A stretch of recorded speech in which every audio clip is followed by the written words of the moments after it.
बिस्मिल्लाहिर्रहमानिर्रहीम। Theorem number 2.5 from mathematical methods.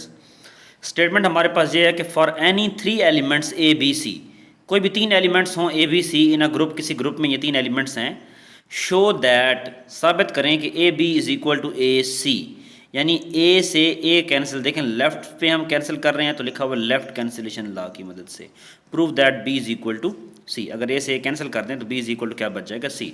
तो ज़रा देखिएगा, हम लिखेंगे कि फॉर, प्रूफ में ये है कि for A B C in G, a group A B और सी हमारे पास एलिमेंट्स हैं इन जी, ग्रुप जी में, और A B is equal to A C, ये हमें लेफ्ट चीज़ दी हुई है, लेफ्ट साइड ले रहे हैं, और राइट हमने क्या करनी है, प्रूफ करनी है।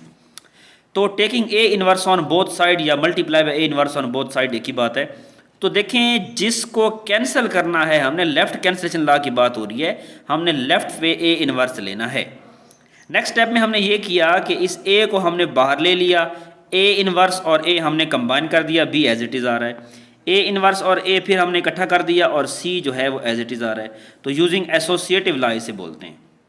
जब दो चीज़ें मल्टीप्लाई हो रही हों या कोई ऐसी चीज़ लिखी भी हो कि 2 मल्टीप्लाई बाय 5 मल्टीप्लाई बाय 3, तो हम उसे यूँ भी लिख सकते हैं कि 2 multiply by 5 multiply by 3 into, इस तरह। तो इस तरह भी एसोसिएटिव लॉ यही होता है कि हमारे पास कोई अगर चीज़ लिखी हुई है 2 मल्टीप्लाई बाय 3 और यहाँ हमारे पास है मल्टीप्लाई बाय 5, तो एसोसिएटिव लॉ में ये इक्वल होता है 2 मल्टीप्लाई बाय 3 मल्टीप्लाई बाय 5। पहले वो दो अंदर थे, अब ये दो अंदर है, तो ये होता है एसोसिएटिव लॉ। अब अगली बात देखिएगा कि ए इनवर्स और ए, प्रीवियस लेक्चर में हमने डिस्कस किया था कि किसी भी एलिमेंट्स को उसके इनवर्स से मल्टीप्लाई किया जाए तो वो ई के इक्वल होता है। ठीक हो गया।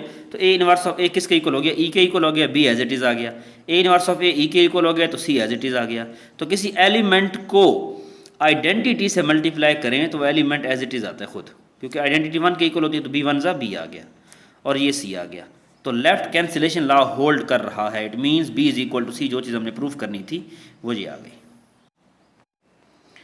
सिमिलरली बुक पे अब ये चीज़ प्रूफ नहीं है थ्योरम नंबर 2, लेकिन हमने ये भी प्रूफ किया है, और सिमिलरली बिल्कुल उसी तरह है, तो बुक पे लिखा हुआ है सिमिलरली, ये भी उसी तरह ही होता है जैसे हमने प्रीवियस अभी किया।